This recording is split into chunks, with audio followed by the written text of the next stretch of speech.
Hi there. Just a quick message before the episode begins. If you enjoy this show, please support the podcast. You can do so by going to convome.com/support. There, you'll be able to buy me a coffee or two or 10. And for extra perks, you can become a monthly podcast supporter.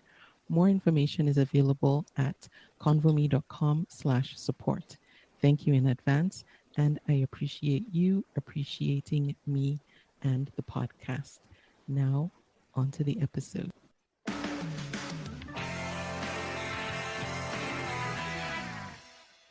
Welcome to this week's episode of the podcast. I'm your host, Ijama. Thank you for joining me. And my guest this week is Tim, who I want to call Typewriter Tim because in my head, that's what I keep saying ever since we decided to have this conversation. And Tim runs the Etsy shop, The Vintage Man Cave. Tim, thank you so much for being my guest and welcome to the podcast.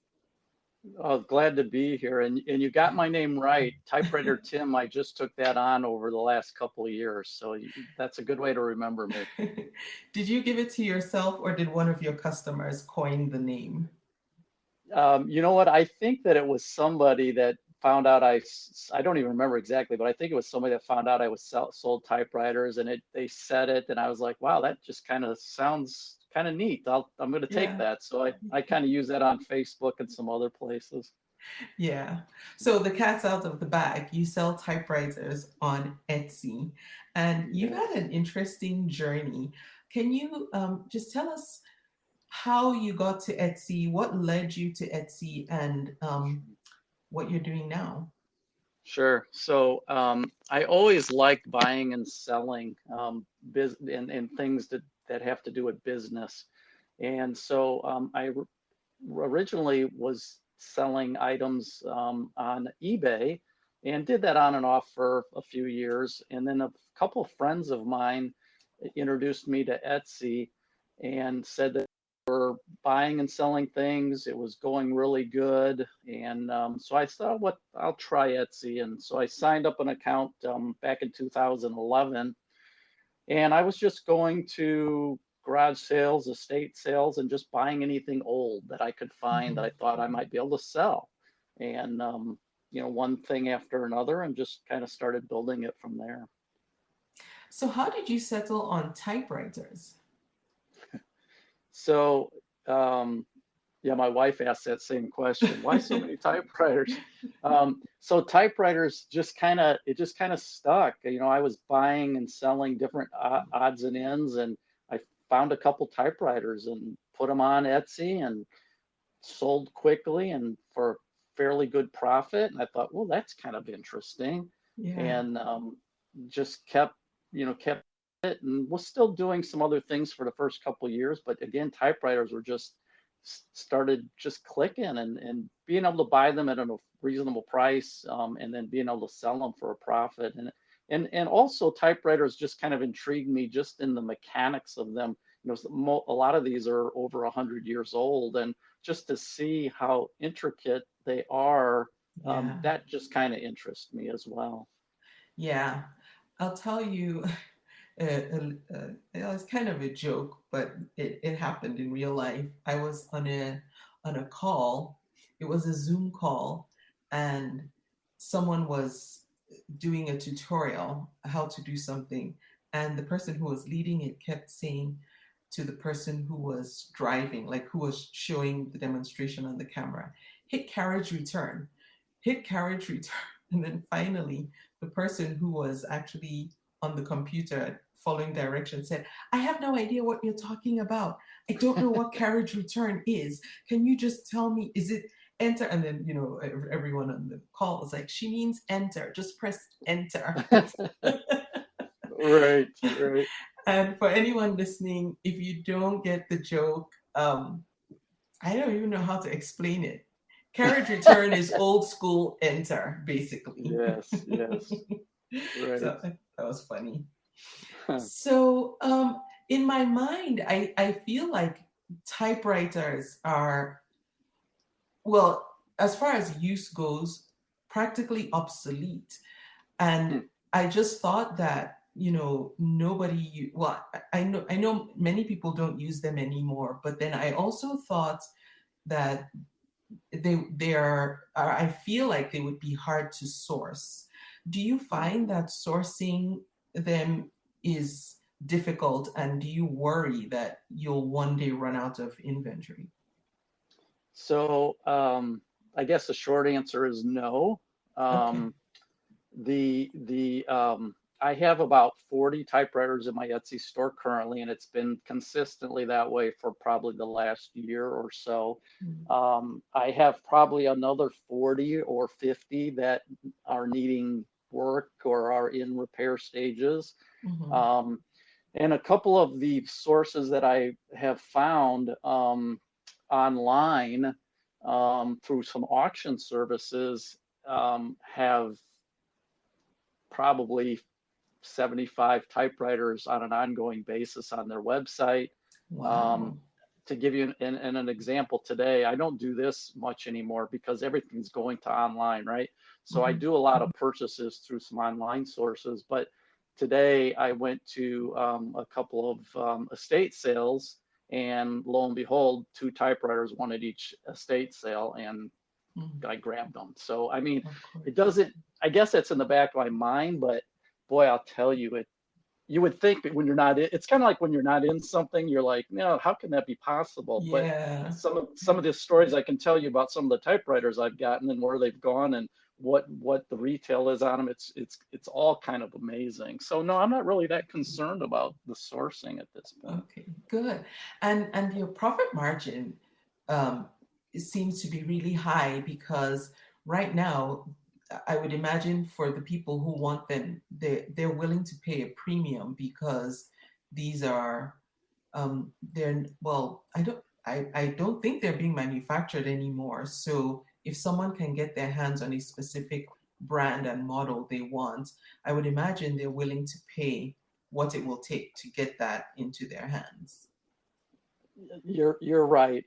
There's so many different levels of typewriters. I kind of compare it to cars. So there's, Chevys and Fords Mm-hmm. and, Buicks, Cadillacs, Teslas, right?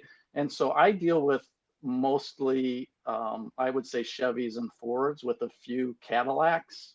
So Okay. I think I have a wider customer base because of that. Yeah. But you're right. Yeah, I mean, people are willing.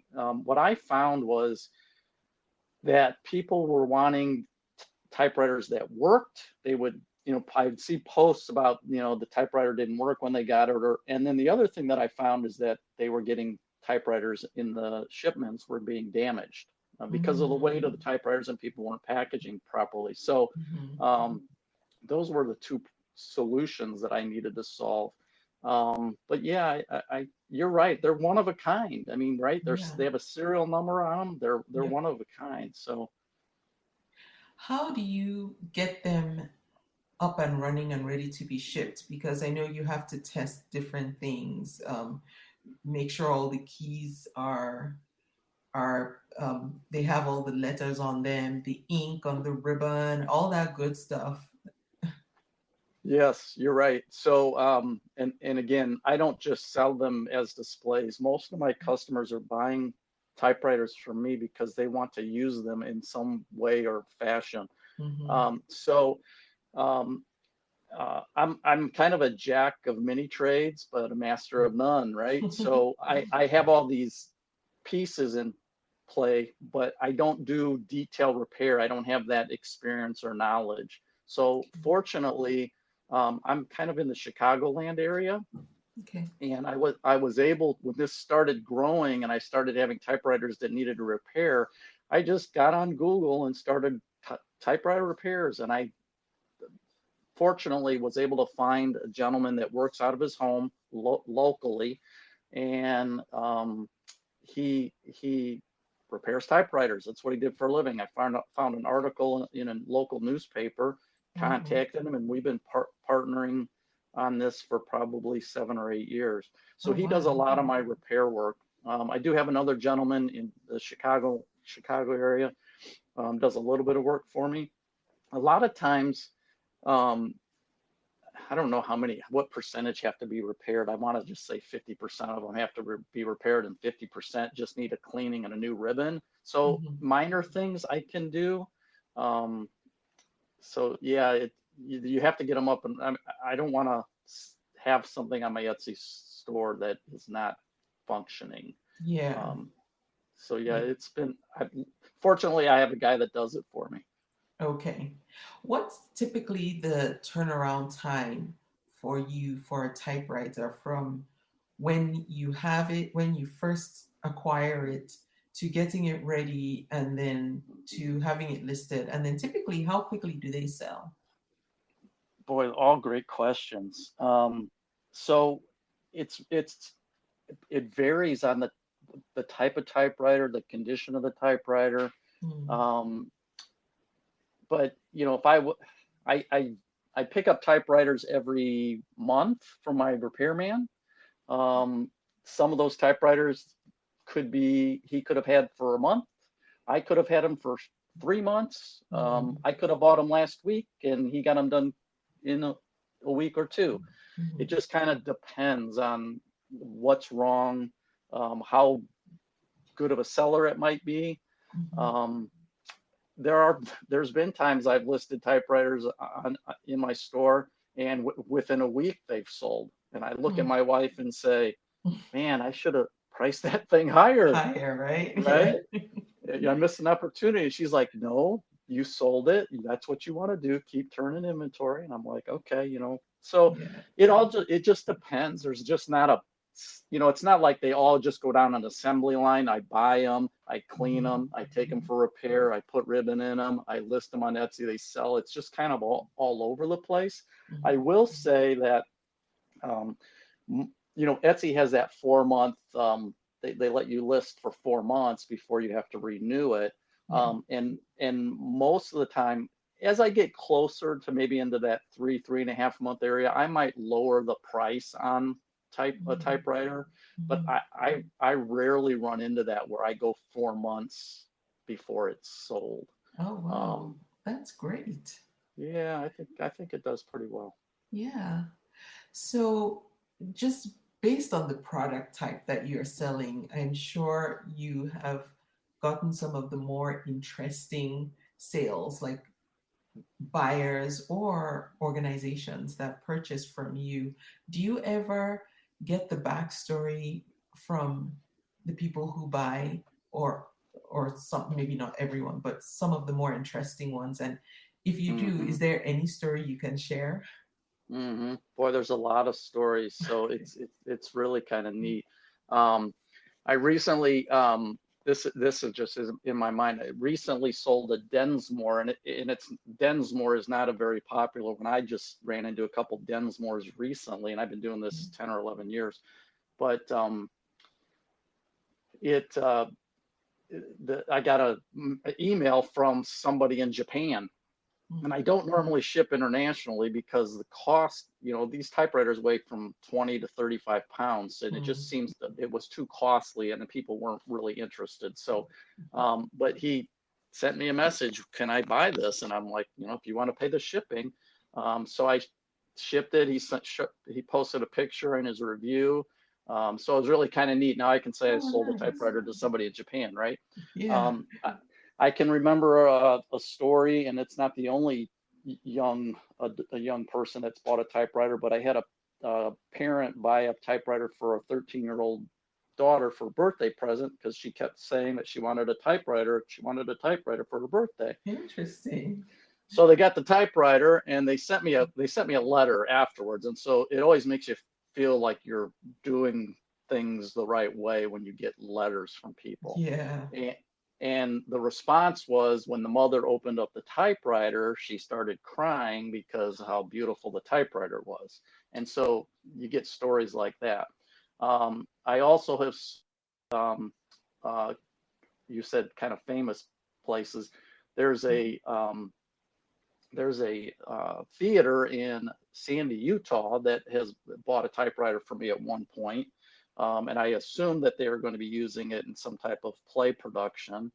Mm, Um, and then I did sell one several years ago to a hotel in Australia that was going to use it as a display in their lobby. Oh. And then the most I this one hasn't come to total fruition yet, but I did sell a typewriter recently to someone in Hollywood, California, and it was going to a studio. And I was like, "Oh, that's interesting." Oh, yeah. Yeah, reached out and said, "What are you doing with the typewriter?" And they said they're a movie studio, and they were going to use it in an upcoming movie called Ralphie. And the only thing I could get out of that was maybe it has something to do with the Christmas story with little Ralphie, and maybe there's a sequel or something that they're going to do in regards. Oh, So wow. be on the lookout for a pink typewriter in a movie called Ralphie that might be coming out in the next few months. Okay. And it's pink? Wow. Yeah, yeah, Okay, that would be hard to miss. yeah, Are the pink ones common? pink is not common, and it is high demand, high value. Oh, wow. There's a particular pink one that I'm speaking of it's a Royal Deluxe. It Mm. was made in the 50s. They made about 6 different colors, pink being one of them. Those have probably been some of my most expensive typewriters. Wow. That's exciting. I love hearing stories like that because, it's like you give this old item a new life and then it goes on to have a whole new life all over again. Like it's going Hmm. to be a movie, it's going to be immortalized now in a movie. I just hope they don't throw it away when they're done. So I'll buy it back from them probably if they would let me. Yeah, yeah, that would be nice. Just recycle, reuse. Um, so now that you sell on Etsy, do you still sell on eBay or any other marketplace, or is Etsy your sole marketplace? It's probably 98%. Um, I do still post things on eBay on occasion. Mhm, You know, at least with my product and my experience between the two, I feel that because of some of the requirements that Etsy has or mhm, restrictions on what kind of products you can sell being handmade or vintage, mhm, I tend, and this was something that my friends had told me when I first got into it, that it seems like the clientele is maybe a little bit different. yeah. They're a little bit more willing to spend a little bit more money, Mhm, and maybe it's a trusted site a little bit more. So what I use eBay for is sometimes I do have typewriters that are just maybe beyond repair. For mhm. I bought them in a bulk group, and I don't need them for parts, so I might list them on eBay just to move them along to the next person. Okay. Or maybe Okay. parts if I'm trying to sell parts. I may Mhm. sell parts on eBay. Okay. But yeah, that's about it. Those two. Have you ever considered selling on your own website, or it's not worth it because you have enough traffic coming from the Etsy Yeah, marketplace? yeah. I was just I kind of look at that every day. It's kind of a neat thing, Etsy tells you how many views you have and Uh-huh. how many visits you've had. So far this month I've had 1,200 visits and Whoa, 2,500 views. And that's so it's great. like, yeah, and so like every month I just kind of look at that. Wow, it's over, it's this much over last year. Wait, I'm under last year. What's going on? So Yeah. it's kind of neat. But boy, I'm not, again, back to, I can be dangerous. I wouldn't be able to create my own website. I'd have to hire somebody to probably do that, Yeah. to manage it and post, and the time that it takes to do all of that, the hosting fees. Um, I will tell you that there was somebody out there in the typewriter. There's all these Facebook groups, right? So Mhm, typewriters, there's a couple different groups that I follow, and there was somebody that was trying to start their own thing because they felt that the fees were a little bit mhm. high on Etsy, but it never really Took off. materialized. Yeah. Yeah. So I don't, I just, boy, they're doing a lot, and they do, there's all the tools are there. I guess the only thing I would, and back to what I was mentioned is, we just had a recent transaction fee increase, and then the Mhm. marketing. I will say that this marketing that they're doing has been, I mean, it's helped me tremendously on sales, Mhm. but the one reason I might consider going on my own is just because of the fact of when you sell a $300 item and you have to pay 12% marketing on top of the transaction fees, sometimes I'm paying $75 to $100 in fees. So Oh. yeah, so I wish Etsy would maybe do something where I don't know how to, because my profit isn't, I don't know, I guess it's not $200 on that Right. $300 Yeah. item. And when I give Right. away $100 for marketing, it's, Yeah. I wouldn't have had the sale in the first place. However, I can't sell it and not make money. So Right. I wish Exactly. there was kind of a tiered. I was thinking that, boy, 12% of somebody that sells something for $20 is not the same as somebody that sells something for 300. So Yeah. maybe they should have some type of tiered system where if it's over $100 it's 10%, or 200 it's 5%, or something like that, where the amount of money, because it's not costing them any more money to get the people to my site as it Yeah. is to somebody that sells tablecloths or whatever. Right. um, so Yeah. I so anyway, that would be but again, time and all the tools, Mhm. it's definitely great. It's just that one, the fees are a little bit. Yes. Or another suggestion I would have for them, I mean, not you, but the folks at Etsy, should they happen to listen to this, is maybe roll some type of additional benefit from the ads, the offsite ads into one of their paid plans. They have the Pro and the Plus, or the Plus and something else, Right. where if you sign up, you Oh, get a certain number of free listings and some other things. right. Perhaps rolling the benefit of advertising into it, maybe at a lower A cost. package deal. Exactly. Yes, yes. Yeah. Because I don't know how popular those packages really are. And I feel like Etsy was hoping they would be more popular than they are now.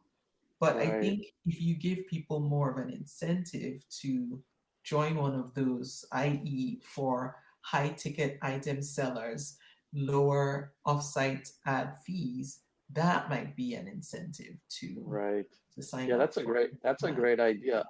I looked at those when they first came out. Mhm. I think they maybe even gave it away, one of them away for free for a period of time, but I Yeah. can't even remember what the features are and I don't see really I don't get any notifications or I don't see anything Yeah. on my site promoting them. But yeah, that would be great, because I mean, I sell probably, like, this month I've sold 9 typewriters already. Now I can't tell you how many of those have come from offsite ads right now. I could probably look it up real quick, but Mhm. um, I mean, let's say that 3 of them came from offsites ads. That's 50, 60, could be $300.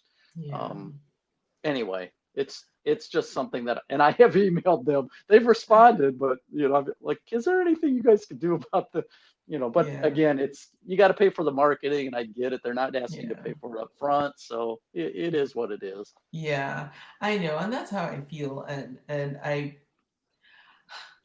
I don't think that the fees are going to come down, only because if they were, they would not have also increased the transaction fee. So any hope that the offsite ads fee would come down kind of dissipated when the transaction fees went up as well. Because I thought, Right. okay, we're not going backwards. We're No, moving yeah. forward. So you make it up in other ways. There's other ways, Yeah. you just gotta, again, and that's maybe somebody that's out there having these same concerns about fees. Mhm. You gotta be smarter, and you gotta figure out there's a problem, right? Then we gotta Mhm. figure out what the solution is. So obviously one easy solution is you just you raise your Raise prices a your little bit. prices. Yeah. Because everybody's going to have to do it, otherwise they're not going to be able to stay. The other thing that I've learned is that, um, you know, and you can do that when you give the best quality product that you can possibly make. You can ask Mm-hmm. more money for it, okay? Mm-hmm. And then the other thing is the shipping, and I may kind of jumping around here a little bit, but there's, It's fine. you can make money on shipping. And so what I have learned is that I mean, I get all kinds of reviews on my shipping. I mean, it's all because I knew when I started this, that was a problem that people were having. So I focused Yeah. my efforts on making the packaging the best it could possibly be. And Mm-hmm. so I mean, I use peanuts, I use bubble wrap. I've got two sources for that I've been able to figure out over this time period, that I go and Mm-hmm. pick it up 2 hours away. I mean, Whoa. it's a project that I do, but the pricing that I'm able to get for the quality that I'm getting to be able to Yeah. provide that to my customers, it's well worth it. And so, I charge $40 minimum for shipping. Now, sometimes when you ship to California, it's always expensive, and it seems like everybody in California wants a typewriter, but but you don't make as much maybe on those, but on the ones that are in Indiana or New York or whatever that are closer, I might charge $40 for shipping, and my shipping fees are only 25, and Yeah. I might have $5 in shipping materials. It looks like I've got probably $10 or $15 in shipping material, so I might make $10 on the packaging. So if I can do 10 of those and make $100, all of a sudden makes up for a couple of my marketing fees. Yeah, exactly. And it makes up for the lower margins when you send farther away too. Right. I like that. So, what does a typical day look like for you with um, running your Etsy shop and everything else you do? How do you fit that into your Mm, schedule? great question. It really hasn't changed. That really hasn't changed over time, other than I spend more time on it probably. But it's always, there's always some. I'm just starting to do videos of my products. Mm, I just, and it's constantly always learning something, and that's kind of how I found out about you. Is I was trying to do some things about marketing and on Etsy, and trying to find out some ideas. So there's always something else you can do. So there's always something to take more of your time. yeah. But I so I'm fortunate that my full-time job, I work 4 days a week, 10 hours a day. So I have a day in the middle of the week that I can kind of do what I want. So I have that Mhm, time to be able to do it. But mhm, there are times when I come home every night for a week or two, and I'm boxing up typewriters to ship out, or taking photos of a new typewriter that I just got shipped to me. So I mean, it's just kind of prioritizing, taking care of the customer orders, and just, I come downstairs, do an hour of typewriters, get them boxed up, schedule the FedEx guy to pick them up. And that's the other thing, you kind of learn things that you can do smarter or quicker. So I used to load up the typewriters in my car, take them to the Walgreens or the FedEx store, and mhm. then I found out, well, I don't need to do that. I was going too often. I'm like, I can't be doing this every day. So Yeah. what I learned is I signed up for a FedEx account, and they supply me with shipping labels and packaging sleeves for free. They deliver them right to my house, and all I have to do is go on the app, tell them I have a pickup, and I set them out on the porch, and they come and pick them up. So you find ways to cut back on things Yeah. maybe you're spending more time on. But yeah, time is a big one. And it's fun, it's interesting. You're buying, it's not like another job. Job. It's Right. right that it's like, oh, I got to go do typewriters. It's like, wow, I sold another one. Look at Yeah. that. Yeah. Yeah. Now with FedEx, do they have any what's the word? Limits, or not limits, I guess, minimum packages that they will pick up from your door. I know USPS offers a similar will pick up from your door service, but you have to have at least one package that's going by priority mail for them to come and pick up from your Oh, door. Does huh. FedEx have any such thing, or as long as you're an account holder, they'll come?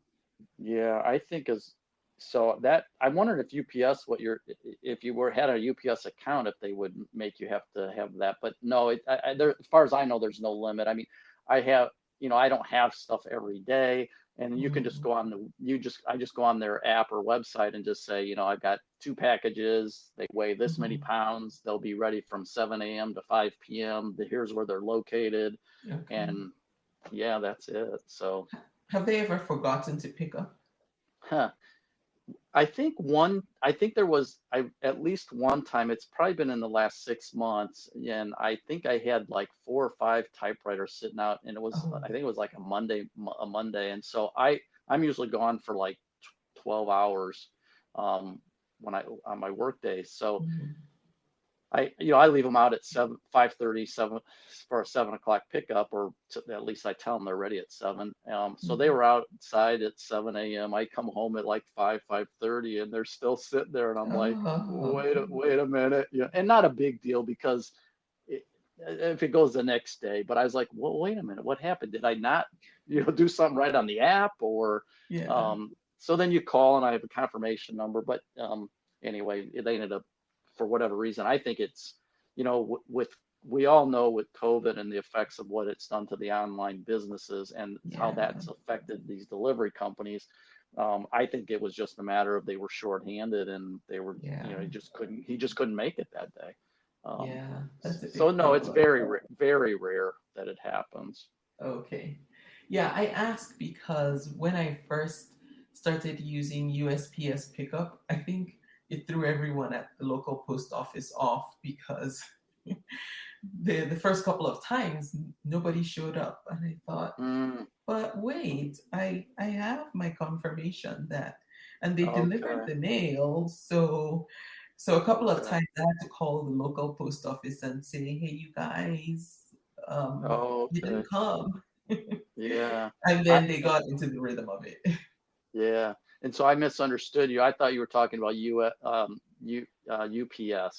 You're talking about the Oh, Postal Service. yeah, yeah, yeah. The Yeah. postal service. Uh-huh. So I do use the Postal Service on occasion. So here's another, I guess I'll call it a tidbit. So with the size and weight of my packages, I've found that FedEx has been is probably the least costly of the three Mm. main carriers, Mhm. and there's kind of a zip code thing that can affect it a little bit, but for lighter weight things, so I mentioned I sell parts or maybe a typewriter manual or something like that. A lot of Yeah, times, obviously, that's going to be cheaper to send through the Postal Service. yeah. And what I have found that I believe I've done this recently. I just print a label on their off of their website, and then you can, if it doesn't fit in the mailbox, it's too big for a mailbox. You can schedule a postal service pickup, and I've done that a couple times, and it's been successful. So Okay. Yeah. They're getting systems in place. That's good. And especially now with COVID, I think so much changed the way many companies do business as far as, especially with package pickup and all whatnot. mhm, And people not being able to or not wanting to go and stand in line at the post office, not having that right. chance. Let's talk about marketing. So we talked about offsite ads and how those have been beneficial for you. But do you do any additional marketing yourself? On a case, so I have an Instagram account. Mhm. Um, I have, of course, I'm on Facebook. So I do post on occasion, not consistently, but I do post things on those websites. Mhm. Um, I do know that, and I'm just going to kind of look and see if I can see something. So Etsy does some good things as far as tracking, and so you can see where your traffic is coming from. It says I brought in 10% of my visits this month. Etsy brought in 90%, and so that's kind of Oh, where it's been at. okay. And so social media, it says that I brought in 8 people this month.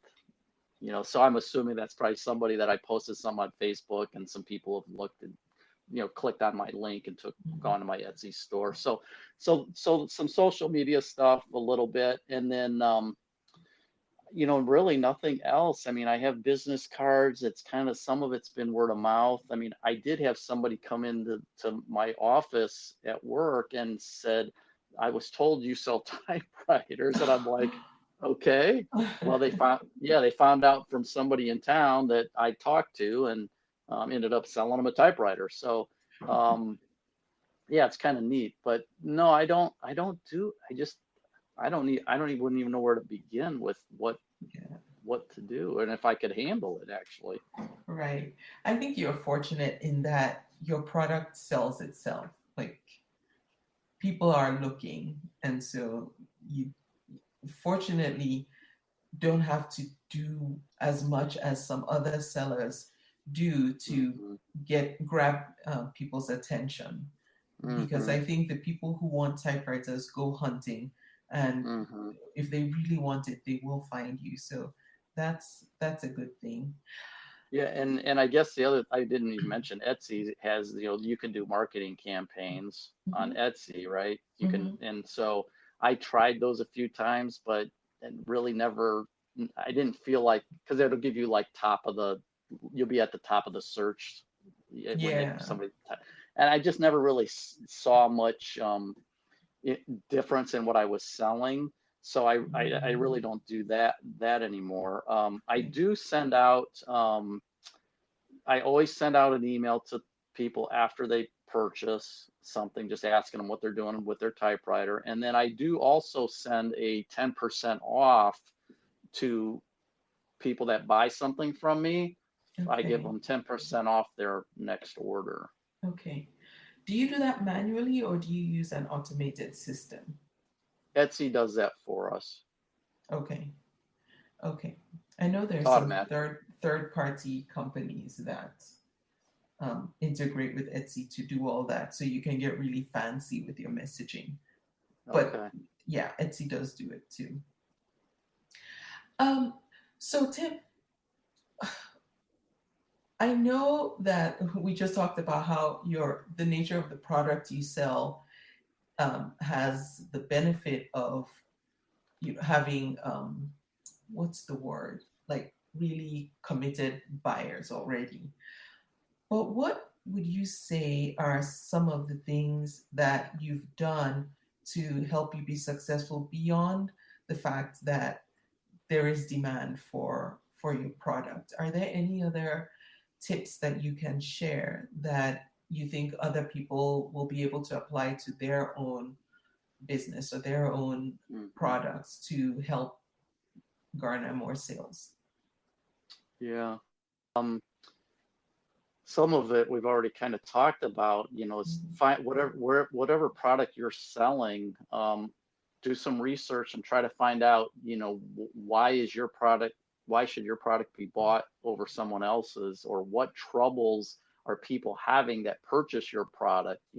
Maybe there's Mhm. a widget that needs to be added to it that the product they bought in the past didn't have, or in my case, it was back to the shipping situation, because it's such a big bulky item, it's difficult to ship. Yeah. Um, so I zoned in and focused on that. um, yeah, those are really kind of the keys, just kind of figuring out why is your product different, um, and then just going at it. And then I also, I do get requests from people over time, that, hey, I'm looking for this particular typewriter. If you find one, let me know. Or do you have one that does this? Or, and so I've done some of that and have been able to have some sales from that. And then the other thing would be, and Etsy is grading us on this now, is the communication Mhm. to when you get asked questions. So I'm very prompt on responding to, hey, can you tell me the width of that typewriter? Is Yeah. that color this, or is it this color? It's hard to tell in the picture. Or can you send me another picture of this? Or, can you tell me the history of that typewriter? So I'm always quick to respond to patients' questions. Yeah. Um, what would you tell somebody who currently doesn't sell on Etsy right now? Um, you've had obviously a very positive experience as an Etsy seller. What encouragement will you have? Do you have for someone who maybe is on the fence and has maybe at the time we're recording this, this is Friday of the week that Etsy just increased their fees, and there's a lot of chatter about it. What would you tell that uh, person who is looking on from the outside and saying, I don't want the drama, but I do want to have my own e-commerce business? yeah. So realistically, when I first saw that they're raising the fee, just to talk about that for a second, I don't, 1.5%, I think is what it was. Yeah. I told you already there's a bigger issue for me in regards to Uh-huh. fees. That fee to me is minimal, and we all know, in the place that I work, we've raised fees recently. Everybody's raised fees. It's Yeah. just a natural thing. So Mhm. don't worry about that. That's a small amount that you can recoup in different ways. Um, yeah, you better get used to change no matter what you do. So don't Yeah. worry about change. As far as fees are concerned, the amount of things that Etsy does for the fees that they charge, I think it's well worth it. And I don't think you'd be able to get the traffic and do all the things that they do trying to do it on your own. Yeah. Um, when I first started doing this, I wasn't selling 15 or 20 typewriters a month. I was selling, I'd come home and like, oh, I didn't sell anything today, and the next day would go by and the next day would go by and I'd still be buying stuff and posting stuff and still trying to Mhm. figure out what's going on. Why isn't it selling? And then all of a sudden you sell a couple things. You just got to keep at it. You just got to keep figuring it out. You got to try new things, try different colors, patterns, Mm. items, whatever it is. Just play around with a lot. It's really inexpensive. I mean, they charge you 20 cents, right, Mhm. to list something. So if you have a phone, which everybody has a phone, you take some pictures and you throw it on there for 20 cents. You set up your account. It's just your time. And for me, I think one of your questions, if I remember right, was going to be what was the first item? Do you remember the first item you sold? Yeah. And Yeah. and why I bring this into this conversation is I went to a garage sale, and I don't know if you can remember, if you know what these are, but I can remember it because my grandparents had a white Christmas tree when I was growing up, and they had this wheel with it had a colored pattern on it, and it would had a light that should shine through that colored wheel, and it would shine onto this white Christmas tree. So it go green, blue, red, and it would just spin around. It was Oh, plugged in. okay. So I bought this at this garage sale, right? Because it was old. It was from this, I don't know, 70s maybe. Mhm. And I bought it for a dollar,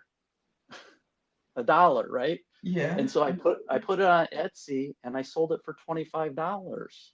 And Yeah. so it was like, and I don't know how long it took, but I was like, oh man, it was like the greatest You were feeling in the hooked. world, right? And Yeah. so then you buy something for $2, and then you buy something for $3. So and again, I went to two estate sales today, which I don't do very often anymore because of time, and Mhm. there were thousands of items there, thousands.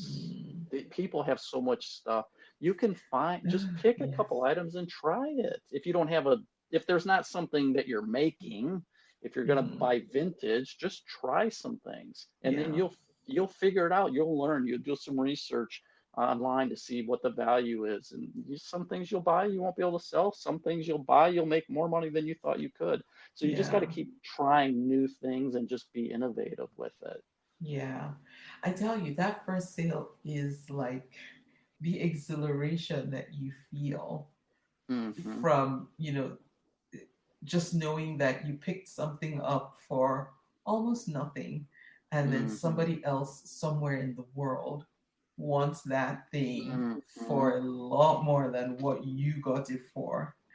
That was how that's how I first got into selling online. I started on eBay as well, like you, and I was selling Okay. sewing patterns, and I used to do all the estate sales and everything. Well, first of all, just because I just liked going to those things and just, Sure.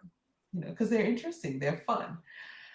and I saw these sewing patterns, and I was going to make a collage with them and then sell off what I didn't use. And I listed one of the ones I wasn't going to use because it had a picture on it that didn't fit with the rest of the ones I was going to use. And I paid 15 cents, maybe 10 cents. And I put it on auction because I had no idea, if Yeah. anybody would want it. And it ended up selling for $171 Oh my or something. And goodness. I thought, oh no, what have I done? I made a collage with all the rest. Oh no. Yeah. Yes. That's awesome. That's awesome. Yeah, and Yeah. so and then you get to the point where you start out with that and it just slowly builds and then you find a product that really starts to take off and there's a lot of demand and you Yeah. just stick with that and then that's Yeah.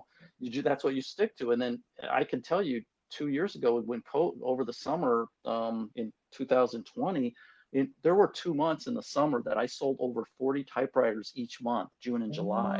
Okay. Wow. Yeah, and you want to talk about keeping me busy. Of Uh-huh. how are you doing? I don't know how I did it, and it was thousands of dollars in revenue. And Yeah. so I never thought back 12 years ago.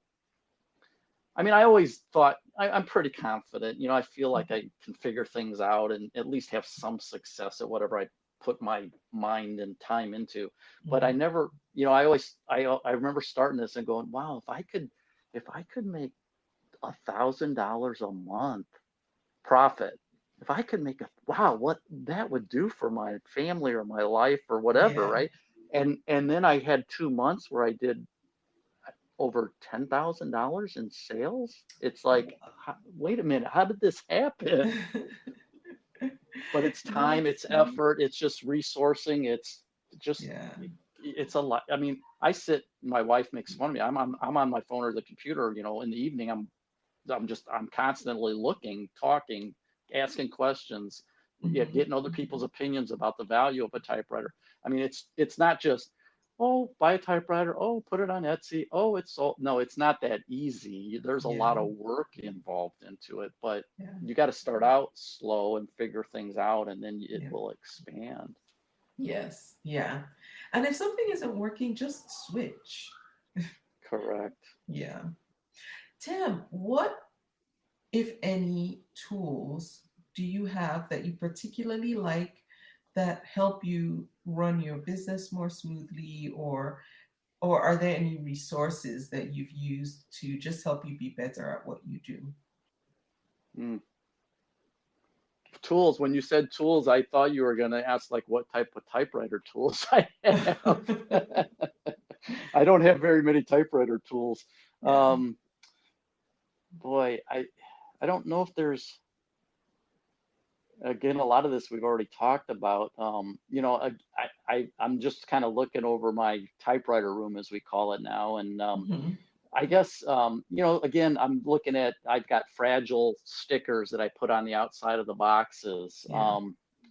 I've got, I buy tape and other supplies off of eBay and I try to buy them in bulk so I get a better price. Um, Yeah. um, you know, I've resourced boxes. I was buying them online, paying like $4 a box. And I found out that your local U-Haul store sells boxes and they're $2 a box. They're half the price. Oh, And right. And so I go to my local U-Haul and I just buy them.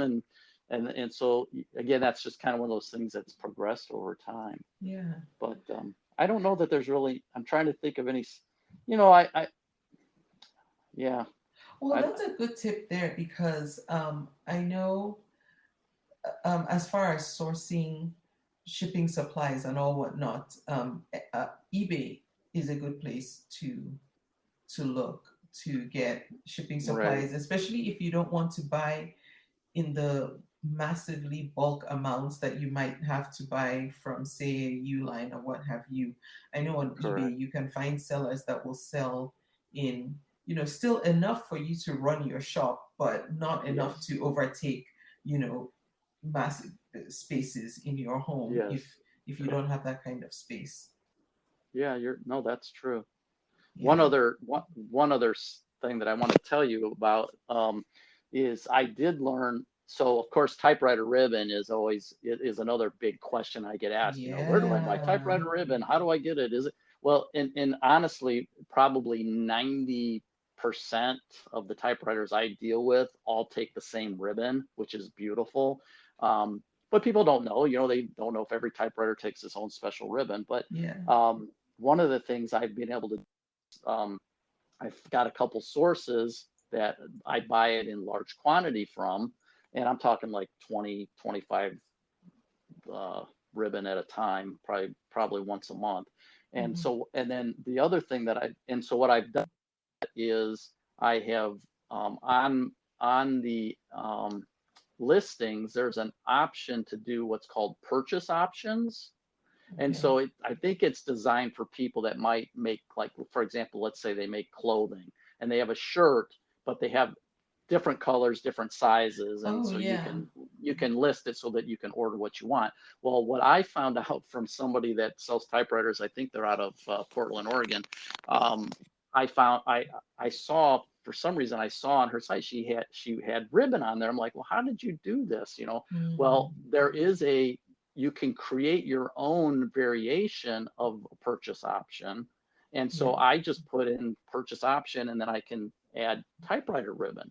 And Mm. so I think I double my money on the typewriter ribbon. I might make $5 or $6 on each ribbon, but it's just added on to a sale that I've already done, Yeah. right? And Yes. so customers now can order black ribbon or red and black ribbon. And then I also have one of my typewriter repairman in Chicago.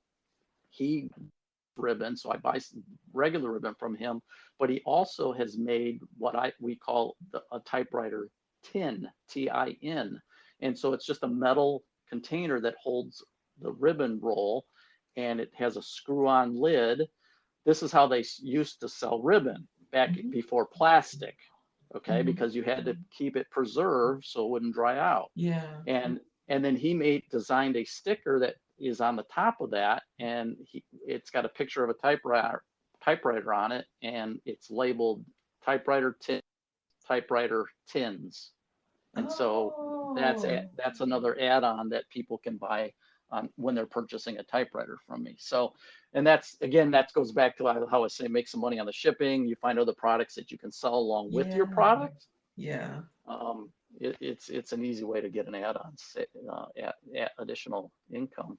Yeah. Oh, I really like that. And I did have that question in mind when we were talking was because I assumed nobody would be manufacturing typewriter ribbons anymore, but um, seems like you've resolved that issue Yeah, there's a and couple branded it companies. too. Yeah, there's a couple.